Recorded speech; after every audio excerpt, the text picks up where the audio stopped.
నమస్తే welcome to exclusive field report 2,94,427 25 కోట్లతో వార్షిక బడ్జెట్ను ఏపీ ఆర్థిక మంత్రి పయ్యావుల కేశవ్ ప్రవేశపెట్టారు.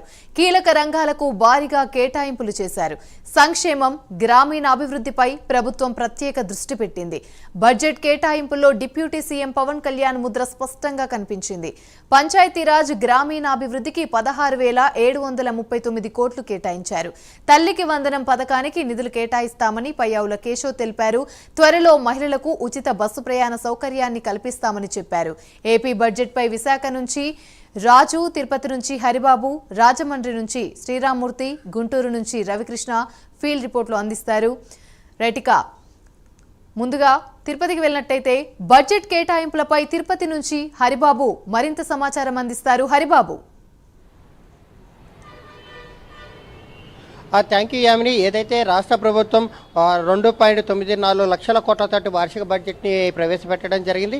దీంట్లో రెవెన్యూ అంచనాలకు సంబంధించి దాదాపు 2.3 లక్షల కోట్లు కాగా ద్రవ్య లోటు వచ్చేసి 68,743 కోట్లు, రెవెన్యూ లోటు వచ్చేసి 34,743 కోట్లుగా పేర్కొనడం జరిగింది.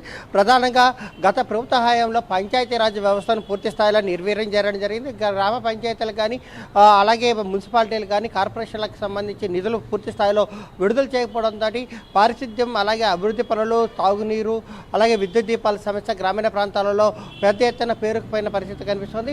సర్పంచులు కూడా తాము ప్రజలకు సమాధానం చెప్పుకోలేని పరిస్థితుల్లో గ్రామీణ ప్రాంతాల్లో తాగునీరు కానీ పారిశుద్ధ్యం కానీ లేదంటే అభివృద్ధి పనులన్నీ సొంత డబ్బులు ఖర్చు పెట్టి వెచ్చించాల్సిన పరిస్థితి అయితే గతంలో నెలకొంది.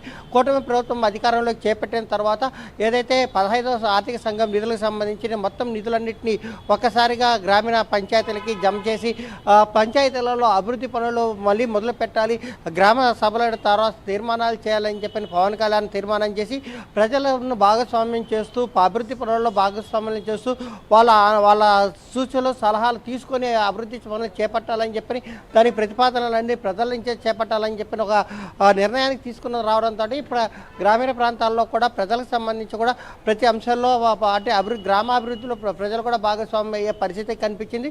ఆ మేరకు గ్రామ సభలు కూడా రికార్డు స్థాయిలో నిర్వహించిన పరిస్థితి అయితే ఏపీలో కనిపించింది.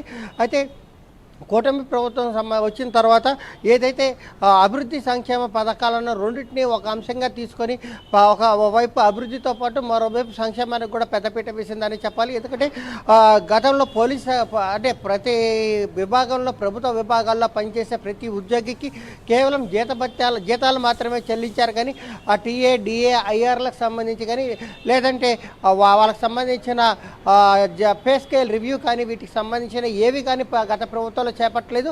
నిధులు కూడా విడుదల చేయలేని పరిస్థితుల్లో ఉద్యోగులు కూడా తీవ్ర ఇబ్బందులు పడ్డ పరిస్థితి కనిపిస్తుంది.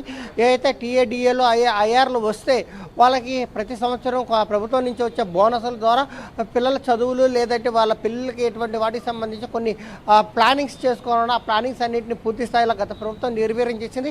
కూటమి ప్రభుత్వం తాజాగా ప్రవేశపెట్టిన బడ్జెట్లో వీటికి సంబంధించిన నిధులు కేటాయించే అవకాశం ఉందని చెప్పిన వాళ్ళు ఆశాభావం వ్యక్తం చేస్తున్న నేపథ్యంలో ఓవైపు అభివృద్ధి, మరోవైపు సంక్షేమాన్ని రెండింటినీ దృష్టిలో పెట్టుకొని ఉద్యోగులకు కూడా భరోసా కల్పిస్తూ ఏదైతే బకాయిలు ఉన్నాయో ఆ బకాయిలన్నింటినీ విడుదల చేయాలని చెప్పని ప్రభుత్వం నిర్ణయించిన నేపథ్యంలోనే పోలీస్ శాఖలోనే ప్రధానంగా ప్రతి పోలీసుకి సంవత్సరంలో 2 పర్యాయాల పాటు వాళ్ళకి బోనస్లు ఇవ్వడం జరుగుతుంది. ఆ బోనస్లకు సంబంధించి గత ప్రభుత్వంలో 5 ఏళ్ల పాటు ఎటువంటి చర్యలు లేకపోవడంతో పోలీసులు కూడా తీవ్ర నిరాశకు గురైన పరిస్థితి కనిపిస్తోంది. ఈ నేపథ్యంలో కూటమి ప్రభుత్వంలో అధికారం చేపట్టిన తర్వాత తమ జీతభత్యాలు ఖచ్చితంగా వస్తాయి, ఒకరోజు ఇలా అలా అయినా సరే వస్తాయి చెప్పిన ఒక ధీమా వ్యక్తం చేస్తున్న నేపథ్యంలో పోలీస్ శాఖకు కూడా దాదాపు 9,000 కోట్ల రూపాయల కూటమి ప్రభుత్వం కేటాయించడంతో అలాగే దాని పోలీస్ శాఖ అభివృద్ధితో పాటు అంటే శాస్త్ర సాంకేతిక రంగాలకు సంబంధించిన అంశాలు కొనుగోలుతో పాటు ఇటు పోలీసులకు సంబంధించిన